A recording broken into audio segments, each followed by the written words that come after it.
बिस्मिल्लाहिर्रहमानिर्रहीम। स्टूडेंट, मेरी आवाज आ रही है आपको? जी जी करो तो लैंग। जी सर, बिल्कुल ठीक आ रही है। ओके, क्लोज करो। अच्छा जी, कल मैंने दो क्वेश्चन दिए थे आपको। एक तो छोटा सा था, और एक मैंने क्वेश्चन जो किया था वो मैंने कहा था करने को। उसमें किसी का कोई इशू, को प्रॉब्लम? ओके, आगे चलते हैं, क्लोज करो। अच्छा जी, हमने क्वेश्चन नंबर 11 जो है इसको आज यहाँ से स्टार्ट करना है, फ्रॉम क्वेश्चन नंबर 11। अच्छा जी, शावेद limited revalued its property on 1st April 2001 to rupees 20 million. Rupees 8 million for the land. The property originally cost 10 million. Rupees 2 million for the land. 10 years ago. The original useful life 40 years is unchanged. As sales policy is to make a transfer to realized profit in respect of excess depreciation. How will the property be accounted for in the year ended 31st March 2002? Okay, इसने हमें values दी हुई हैं 1 अप्रैल 2001 की। तो कहता है how will the property B accounted for in the year ended 31st दिसंबर। ये बताना है कि फाइनेंशियल स्टेटमेंट में ये किस तरह से शो होगी। तो उसके लिए जो बेस्ट वर्किंग है वो आप कर सकते हैं कि टी अकाउंट बना लें और उसके बाद उसकी प्रेजेंटेशन शो कर दें। निकालें नहीं जरा शीट। ओके, अब इसके अंदर ना दो कंपोनेंट हैं। आप चाहे तो उन्हें अलग अलग कर सकते हैं। लाइक फर्स्ट कर लें, हम यहाँ इसको स्टार्ट करते हैं।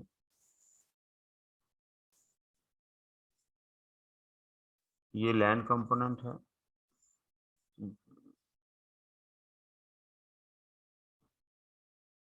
ओके,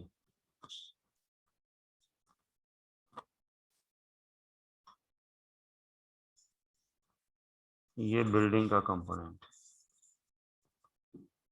ठीक है जी। अच्छा जी, यहाँ क्यूमुलेटेड एप्रिसिएशन है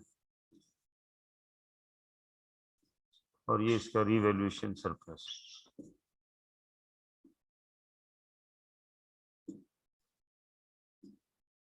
ओके, अब हमारे पास ओपनिंग डेट को 1 अप्रैल ईयर 101 जो भी लिखा हुआ है। कितना है जी ओपनिंग बैलेंस लैंड का? 2 मिलियन का। Land is 2 million. मैं मिलियंस में कर रहा हूँ ये सारा क्वेश्चन, ठीक है। और इसी तरह जो बिल्डिंग है 1 अप्रैल 01, यहाँ भी लिखेंगे ओपनिंग बैलेंस। ये है 8 मिलियन का। टोटल उसकी वैल्यू 10 मिलियन थी। उसमें वो कह रहा है कि जी 2 मिलियन लैंड का है और 8 मिलियन बिल्डिंग का है, ठीक है। अब हमने इसकी जो रीवैल्यूएशन की है वो क्लोजिंग डेट को की, ओपनिंग डेट को की है। ओपनिंग डेट इसी दिन हमने रीवैल्यूएशन कर ली। अच्छा, अब मुझे यहाँ भी एक ओपनिंग चाहिए ना। 1 अप्रैल 01 का ओपनिंग बैलेंस, इसका कितना आ रहा है क्यूमुलेशन का। अब देख लेते हैं कि ये बिल्डिंग कब खरीदी गई थी और कितने साल ये पुरानी हो चुकी है। उस हिसाब से हम एक्यूमुलेटर निकाल लेंगे। The property originally cost 10 million, ठीक है। 10 ईयर्स को, ठीक है, 10 साल पहले खरीदी गई थी। यानी 1 अप्रैल को इसके 10 साल पूरे हो गए होंगे, ठीक है। तो the original useful life is 40 years, ठीक है। इसका मतलब क्या हुआ कि ओरिजिनल लाइफ 40 ईयर्स है। तो मैं 8 मिलियन को जब मैं 40 से डिवाइड करूंगा, ठीक है, 8 मिलियन डिवाइडेड बाय 40, ये कितना है जी? एक साल की डेप्शन निकल आएगी 0.2। 0.2 मिलियन है इसकी डेप्रिसिएशन आ गई, ठीक है जी। 0.2 मिलियन। तो अभी तक ये 10 साल गुजर चुके हैं। तो इसको मल्टीप्लाइड बाय 10 कर देंगे तो कितना आ जाएगा? ये 2 आ जाएगा। 2 मिलियन की इसकी क्यूमुलेटेड डेप्रिसिएशन है, ठीक है। निकालें जी शीट हमारी। ये आ गई जी इसकी 2 मिलियन की डेप्रिसिएशन, ठीक है। अब इसी डेट को इसकी रीवैल्यूएशन हो जाती है। तो सबसे पहला काम क्या करेंगे हम, मैं ये एंट्रीज करने लगा हूँ, cumulated exchange debit to building credit. ठीक है, इधर लिखेंगे बिल्डिंग और इधर लिखेंगे क्यूमुलेटेड डेप्रिसिएशन, ये एलिमिनेट होगी। अच्छा जी, अब वो कहता है कि जी ये अब इसकी कैरिंग वैल्यू कितनी होगी, 8 - 2 6, और अब की इसकी रीवैल्यूड अमाउंट कितनी होगी सिर्फ बिल्डिंग की, निकालें क्वेश्चन।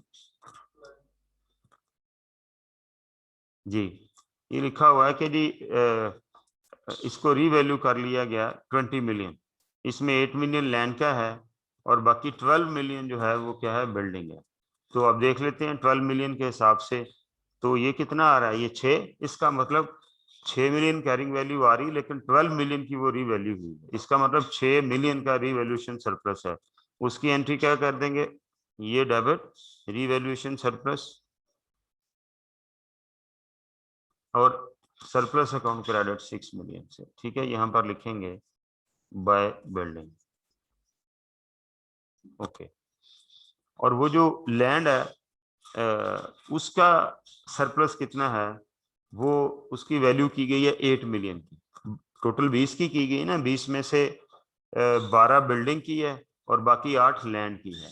तो लैंड इस वक्त कितने की आ रही है, 2 मिलियन की, लिहाजा उसके अंदर भी 6 मिलियन का सरप्लस है। उसकी एंट्री क्या करेंगे, लैंड डेबिट और सरप्लस रीवैल्यूएशन सरप्लस क्रेडिट। ठीक है जी, लैंड डेबिट और रीवैल्यूएशन सरप्लस क्रेडिट, यहां पर लिखेंगे लैंड।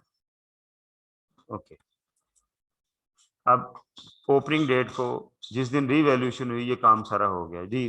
कुछ क्वेश्चन है जी, पूछो जरा।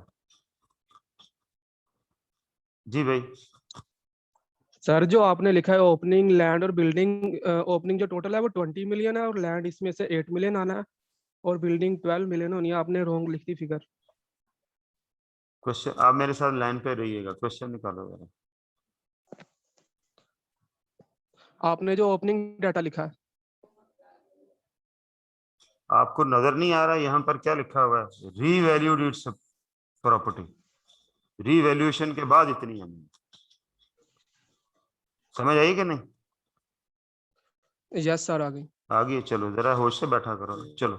ओके ओके, अच्छा जी, निकालो sheet.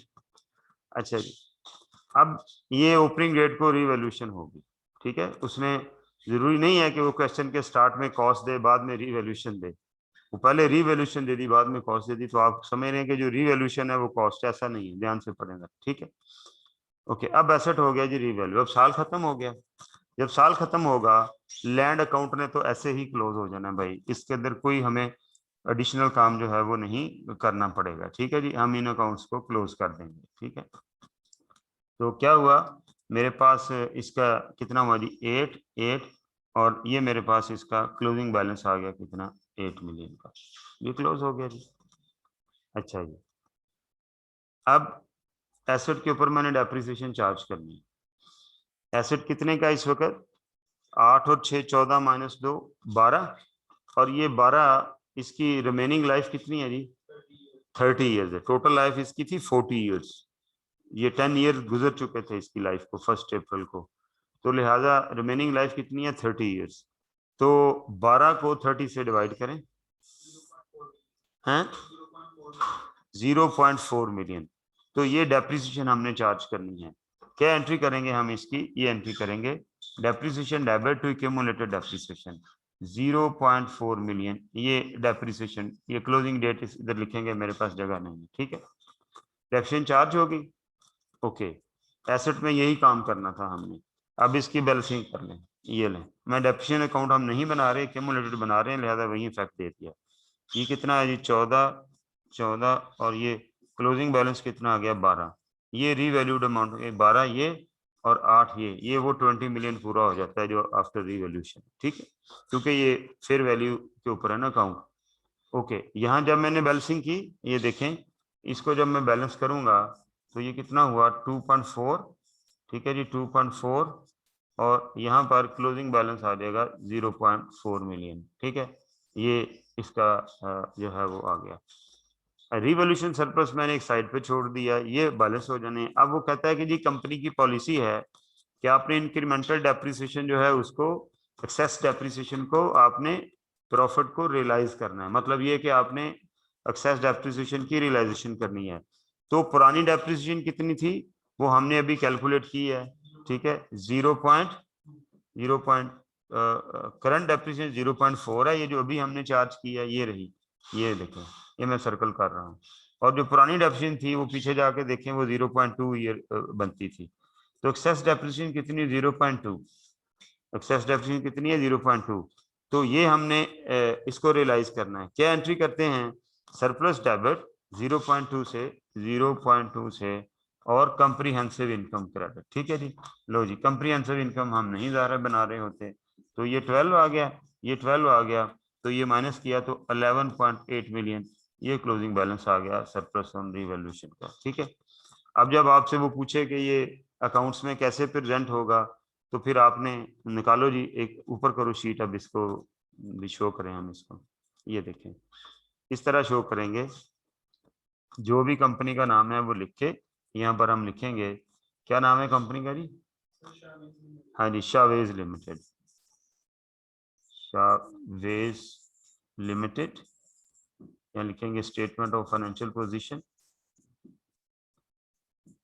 Financial position as on 31st March 2020x2 जो भी लिखा हुआ है, ठीक है जी।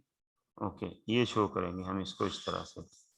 अच्छा जी, क्या हम लिखेंगे यहाँ पर, प्रॉपर्टी प्लांट एंड इक्विपमेंट,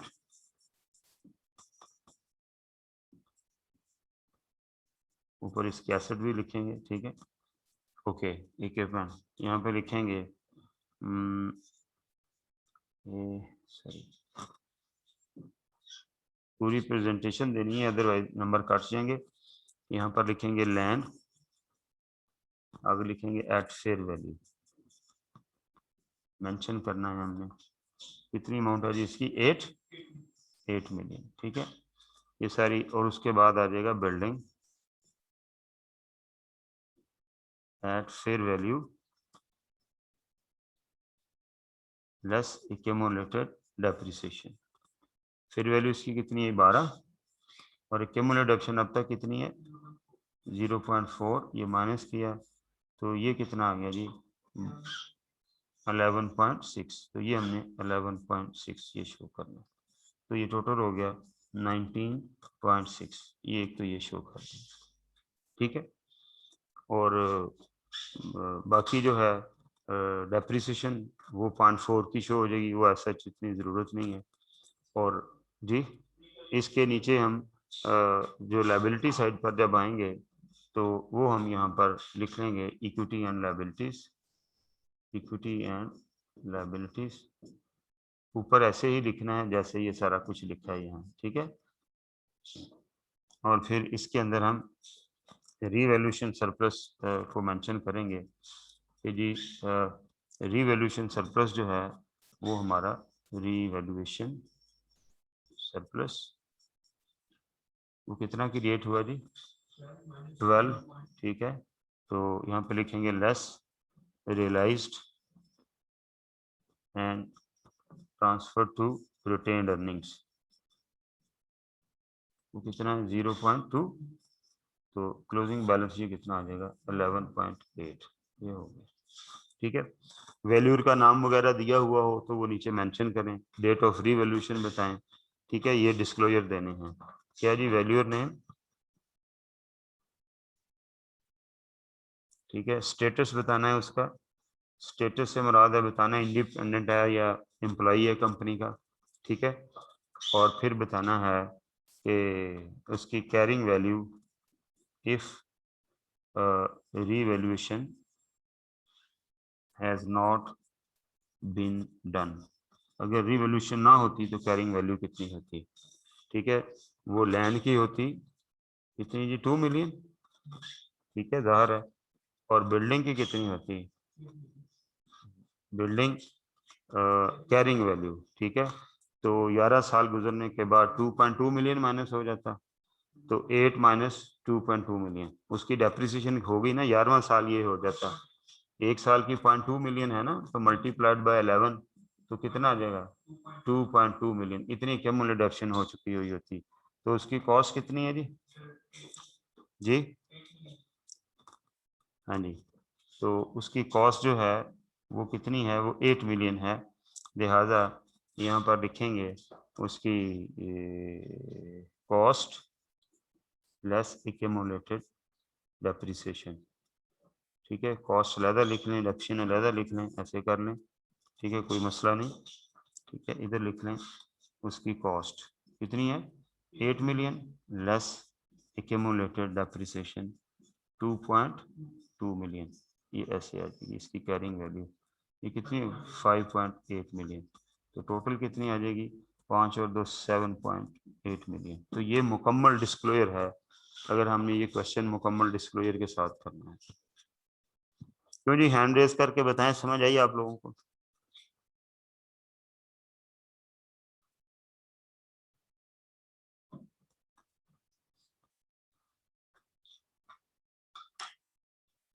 किसी का कोई क्वेश्चन जी?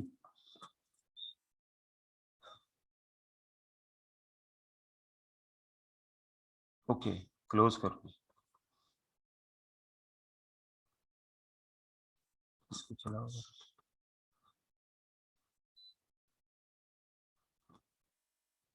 अच्छा जी, नेक्स्ट कौन सा क्वेश्चन है? अच्छा जी, second question, when the asset should be derecognized from the balance sheet, what is the accounting treatment for gain or loss on disposal for the revaluation model? अच्छा जी, अब ये थ्योरी का क्वेश्चन है कि when the asset कब डीरिकॉग्नाइज होता है। Number 1 जब उसे बेच दें, नंबर 2 जब वो चोरी हो जाए, नंबर 3 जब वो हेल्ड फॉर सेल कर लिया जाए। ठीक है, और इसके अलावा भी फर्ज करें उसको कोई फायर होगी, थेफ्ट हो गया, इन तमाम केसेस के अंदर हमें एसेट को डीरिकॉग्नाइज कर लेना चाहिए। ठीक है, property plant equipment should be derecognised removed from PPE either on disposal, ठीक है, और एक्सचेंज, एक ही बात है, बाय कैश और फॉर एसेट गिवन अप, या आप बेच दें या एसेट के बदले में एसेट का तबादला कर लें। तो आपका पुराना एसेट जो है वो क्या हो जाना चाहिए, डीरिकॉग्नाइज हो जाना चाहिए। When it is withdrawn from the use and no future economic benefit are expected from the asset, in other words, it is effectively scrapped. ठीक है, जब मसलन एक चेयर है, वो इस्तेमाल कर करके बिल्कुल फारग होगी तो आपने उठा के उसे ऊपर छत पे फेंक दिया तो वो स्क्रैप होगी ना इफेक्टिवली तब। तो उसको इसके अलावा किसी भी सूरत में एसेट बुक से वाइप ऑफ राइट ऑफ होगा तो हम उसको डीरिकॉग्नाइज कर देंगे। A gain or loss on disposal is recognized as the difference between the disposal proceed। ठीक है जी, जो प्रॉफिट या लॉस आएगा और उसकी नेट कैरिंग वैल्यू में से माइनस कर देंगे, वो प्रॉफिट आ जाएगा। And the carrying value of the asset, ठीक है, यूजिंग द कॉस्ट और रिवैल्यूएशन मॉडल, जो भी आपका मॉडल होगा at the date of disposal. This net gain is included in the income statement. The sale proceed should not be recognised revenue. आमतौर पर लोग क्या करते हैं, जितने का बिका होता है उसे सेल, आपने सिंगल एंट्री वाले क्वेश्चन में भी देखेंगे इस तरह होता है, लेकिन वो ये कह रहा है कि ऐसा नहीं होना चाहिए।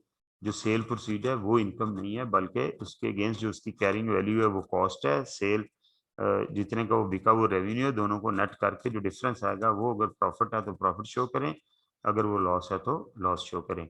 और रीवैल्यू हुआ वो एसेट है तो उस वक्त जितना भी रीवैल्यूएशन सरप्लस होगा वो भी सारे का सारा हमने साथ ही रियलाइज कर लेना है जब एसेट को डी रिकॉग्नाइज करना है। ये शायद इसने यहाँ नहीं लिखा हुआ, ये आगे लिखा हुआ है, हाँ, वेयर एसेट आर लिखा हुआ है, are measured using the revaluation model. Any remaining balance in the revaluation reserve relating to the asset disposed of is transferred directly to retained earning. No recycling of this balance into the income statement is permitted।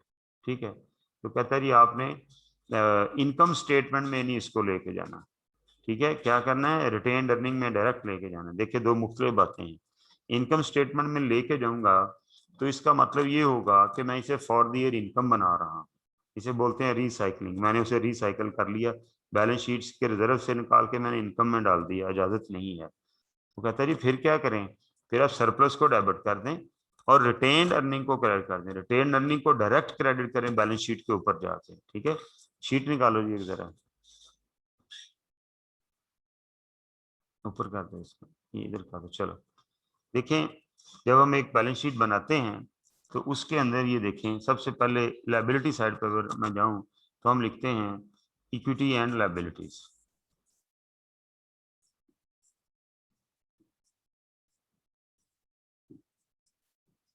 ये हो गया, ये heading है equity and liabilities. अच्छा जी, अब सबसे पहले equity का जो भी फंडा होता है वो हमने यहाँ पर कर लिया, ऑथराइज कैपिटल, इशूड सुसाइड एंड पेड, वो सारा कुछ हमने कर लिया।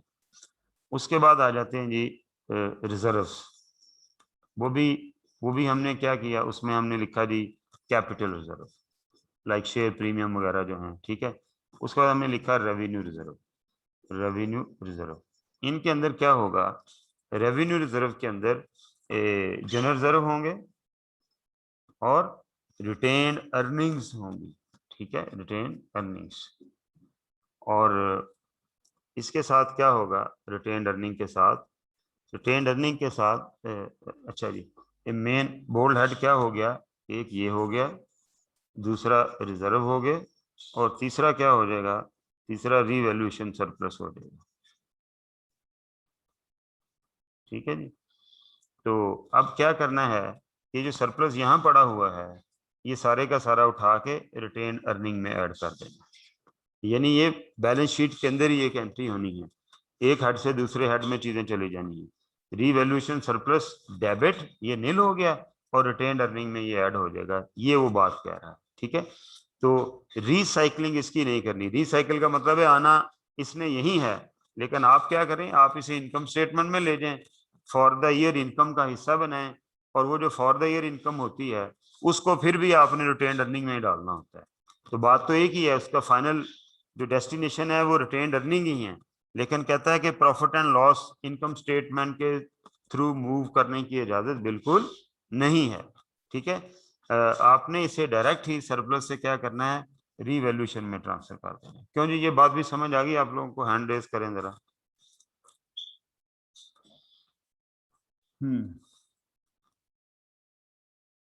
ठीक है जी, क्लोज करो, आगे चलो। अच्छा जी, उसके बाद बी पार्ट है क्वेश्चन का, जाओ जरा पीछे, क्या डिस्क्लोजर पूछे हुए हैं। What is the disclosure requirement of asset carried at revalued amount, मैंने भी आपको डिस्क्लोजर करके बताए हैं, यहाँ फिर देख लें एक दफा। The financial statement shall disclose for each class of property plant equipment the measurement basis used to determine the gross carrying. Measurement basis mean ये फेयर वैल्यू मॉडल यूज कर रहे हैं या कॉस्ट मॉडल यूज कर रहे हैं। तो depreciation method आपका क्या है ये बताना है, ठीक है। यूजफुल लाइफ बतानी है या रेट बताना डेप्रिसिएशन का। Gross carrying amount and the accumulated depreciation at the beginning and at the end of the period.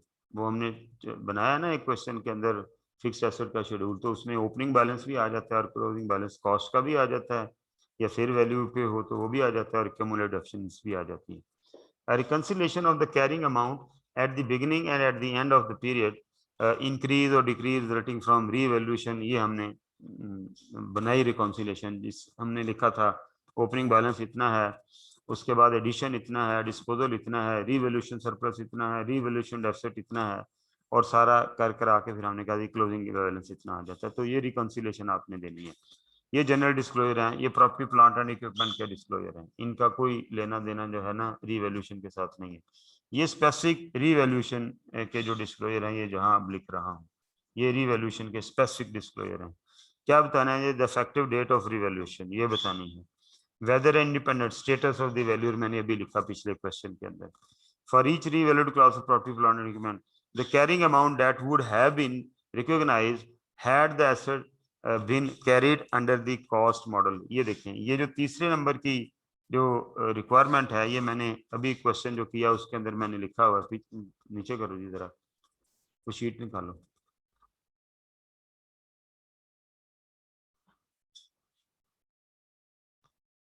ये वाली, हाँ नहीं ये वाली नहीं, इससे पीछे ऊपर कर लो, नीचे कर लो इसको। ये देखें, ये मैंने लिखा हुआ, ये वाली अमाउंट, जी कैरिंग वैल्यू, कैरिंग वैल्यू, ये carrying value if revaluation has not been done, ठीक है। तो लैंड इतने की होती, बिल्डिंग कॉस्ट इतनी और उसकी क्यूमुलेटेड इतनी होती तो जो नेट कैरिंग वैल्यू है वो इतनी होती। तो ये हमने बताना है अलहदा से एक वर्किंग बना के उसको एग्जामिनर को अगर वो पूछे तो। चलें, और क्या स्पेसिफिक डिस्क्लोजर रह गया जी इसके अंदर? The revaluation surplus indicating the change, वही जो रीवैल्यूएशन सरप्लस ओपनिंग बैलेंस कितना था, ड्यूरिंग द ईयर सरप्लस कितना क्रिएट हुआ और कितना सरप्लस हमने रियलाइज किया, ये रिकॉन्सिलेशन भी हमने वहां पर बनानी है अगर वो रिक्वायरमेंट हो और डाटा दिया गया हो। अच्छा जी, आगे चलते हैं जी। Question number 14। Abbas Limited AL is engaged in business of manufacturing near the Karachi Hyderabad motorway. Its property, plant and equipment comprises of land and building, plant and machinery and the equipment and the fitting. ठीक है, क्या है जी? Plant and equipment है एक asset का नाम, ठीक है। नहीं, plant and equipment comprise of land, building, plant and machinery and equipment, 4 asset हैं। कैसे जी? एक लैंड है, एक बिल्डिंग है, एक प्लांट एंड मशीनरी है और चौथा जो है वो क्या है? इक्विपमेंट है। ओके, ये देखें लिखा भी हो, land, building, plant and equipment. Details of the periods up to 30th June 2018 are as follows. The balance of the property, plant, equipment as 30th June are given below. ये उसकी gross carrying amount है और accumulated appreciation है। यानी gross carrying amount का मतलब क्या होता है? ग्रॉस का मतलब होता है ये कॉस्ट होती है, ठीक है। ग्रॉस में से भी एक्यूमुलेशन माइनस नहीं हुई होती, तो हर एक की उसने बताई हुई है कि कॉस्ट कितनी और एक्यूमुलेटेड डेप्शन कितनी है। ज़ाहिर है लैंड की डेप्शन नहीं है तो यहाँ नॉट एप्लीकेबल लिखा हुआ है। Okay, the relevant information pertain these asset is given below. Asset, depreciation method, subsequent measurement, ठीक है जी। इन सबको हमने कॉस्ट पे ही रखना है और अल्टीमेटली सिर्फ लैंड को फेयर वैल्यू पे हमने लिया, बाकी सब कॉस्ट ही है। करना क्या है भाई? Abbas Limited uses proportionate policy to depreciate its property, plant and equipment. Proportionate policy का मतलब ये होता है कि जितने महीने वो इस्तेमाल होगा उतने महीने की डेप्रिसिएशन हम चार्ज करेंगे, ठीक है। ओके, ठीक है जी, ये डेप्रिसिएशन चार्ज करने की पॉलिसी बताई हुई है। All of the plant and machinery pertains to factory use, whereas all the equipment pertains to the office use. However, floor areas occupied by factory and offices are in ratio 60-40. ये depreciation की allocation के लिए बताया हुआ है कि कितनी depreciation cost of cell में जानी है और कितनी डेप्रिसिएशन जो है आपके ऑपरेटिंग एक्सपेंसेस में, एडमिन एक्सपेंसेस में जाएगी, ठीक है। Okay, the equipment was purchase on 1 July, no disposal and acquisition took place in the period 30 June, ठीक है जी। इक्विपमेंट के अंदर कोई चेंज नहीं आई। Until 30 June 2018, 12,000 units had been produced by Abbas Limited in its factory. The plant and machinery does not have any residual value. No additions or disposal of plant and machinery, ठीक है। ये उसने production दी हुई है, इसकी depreciation कहीं production पे तो नहीं चार्ज करनी, हाँ? हाँ, ये देखें यूनिट्स ऑफ प्रोडक्शन के हिसाब से हमने डेप्रिसिएशन चार्ज करनी है, ठीक है जी। तो इसलिए वो नंबर ऑफ यूनिट्स दिए हुए हैं। चलें आगे। The building was acquired on 1st July 14 with a residual value of 11 million. No addition disposal, ठीक है जी। The land had actually cost 15 million on the date of its acquisition, ठीक है, उसकी कॉस्ट बताई है। It is assumed that value of the land and building is spread evenly across the areas occupied. कि land और building जो है वो क्या है? Is spread evenly across the areas occupied, कि जितना जितना एरिया उन्होंने कवर किया हुआ है तो लैंड एंड बिल्डिंग उसी रेशियो के साथ। ये नहीं कि किसी एरिया में बिल्डिंग ज्यादा बनी हुई है, किसी एरिया में लैंड बिल्कुल खाली है, ऐसे नहीं है। तमाम लैंड जो है वो एरिया के ऊपर जो है वो डिवाइड हुई है। The following information pertains to the year ended 30th June. On 1st July 2018, land was revalued to 20 million. On 1st July 2018, the value was determined by independent value chart Messrs. Ishfaq and co-chartered accountants, ठीक है। This year 5,000 units were product in the factory of AL. On January 1st, 2019, AL disposed 25% of the area comprising of land and building at a price of 90 million.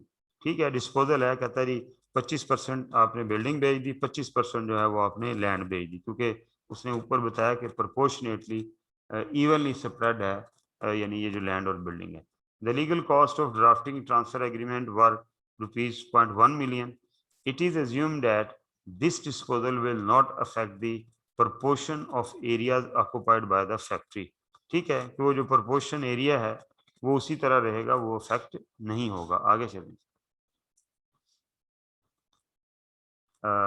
A further equipment costing 60 million was acquired on 1st November 2000. ठीक है, equipment की acquisition हुई है। In the meeting of its board of directors, it was decided to open a new factory premises near Lahore Islamabad motorway. An expenditure of 20 million was spent on the construction of the factory on 1st December 18, financed by a loan obtained from the bank at the rate of 12% per annum. The construction had not been completed at the end of the year. ठीक है, कहता जी उन्होंने एक और factory लगानी है, उसके ऊपर आपने बिल्डिंग बनानी शुरू की है, उसके लिए लोन लिया हुआ है। ठीक है, मोर ओवर और ये बिल्डिंग मुकम्मल अभी नहीं है। Moreover the director also made a contract with Messrs Uni Power and Co to purchase plant. ये आपको याद है हमने कहा था जी, जो उसकी कमिटमेंट्स हैं उसका भी हमने डिस्क्लोजर जो है वो देना है। रिक्वायरमेंट क्या है? Prepare journal entries to record the revaluation of land and disposal of land and building. ठीक है, एंट्रीज करनी है। Prepare the disclosure under IS 16 in relation to property plant and equipment. IS 16 का मुकम्मल डिस्क्लोजर बनाना है। ये पेपर्स का आया हुआ क्वेश्चन है, मेरा ख्याल कम अज कम भी ये 20 नंबरों का होगा सवाल, क्योंकि इसके अंदर बहुत सारी चीजें जो हैं वो डिस्कस की गई। ऑलमोस्ट पूरा स्टैंडर्ड ही डिस्कस हो गया। इससे आगे क्या है? छोड़ दो इसको, आगे चलो। और आगे आगे हैं, आगे इसके बाद और कितने क्वेश्चन हैं? 17। ठीक, बस पीछे जाओ।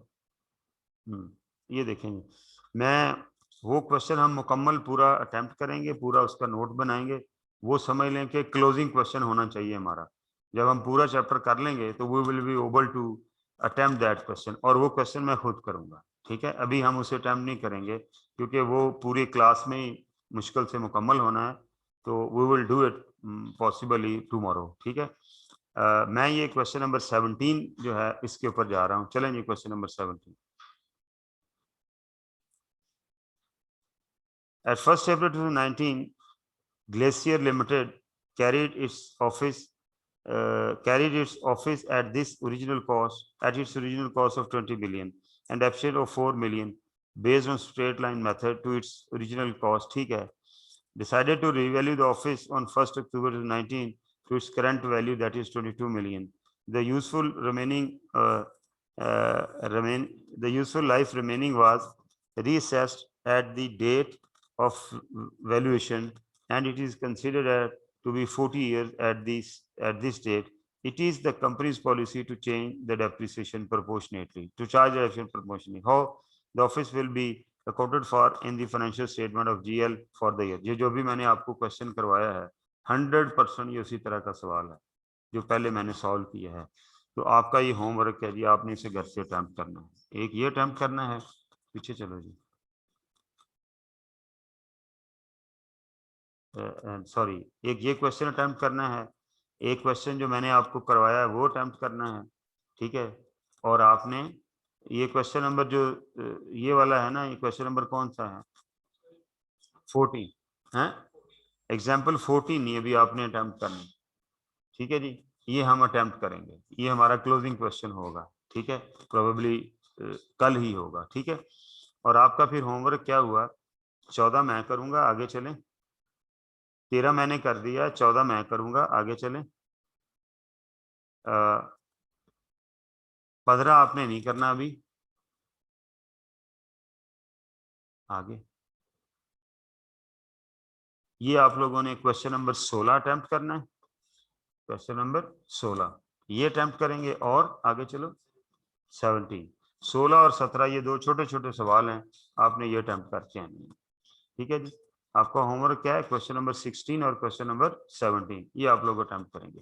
किसी का कोई सवाल है तो पूछ सकता है जी। वैसे भी ज़रा रोज़े हैं तो थोड़ा वो एफिशिएंसी भी उस तरह से नहीं हो रही ना, बोलने में सुबह सुबह प्रॉब्लम होता है। तो बहरहाल कल इंशाल्लाह ताला मुझे उम्मीद है कि कल हम ये चैप्टर क्लोज कर देंगे। वो जो क्वेश्चन है मैं वो अटेम्प्ट कर लूँगा और आगे करने के लिए एक क्वेश्चन और जो ऑब्जेक्टिव क्वेश्चन है वो आपको दे दूँगा। परसों इसके कोई प्रॉब्लम होंगे वो डिस्कस कर लेंगे अगर कोई हुए तो, और परसों प्रॉब्लम डिस्कस करने के साथ ही अगला चैप्टर जो है वो स्टार्ट कर लेंगे। So it will be closed on day after tomorrow. Any question? जी अस्सलाम मासूम। वालेकुम सर। वालेकुम अस्सलाम। सर मुझे क्वेश्चन नंबर 9 में प्रॉब्लम है, वो परसों आपने दिया था। नहीं तो वो आपको कल पूछना चाहिए था। सर चलें कल मेरी कल आपसे कल उसके ऊपर आप आज उसके ऊपर दोबारा ट्राई कर लें। अगर कोई मसला हुआ तो कल फिर उसको देख लेंगे। ठीक है? ठीक है sir. Okay, thank you very much.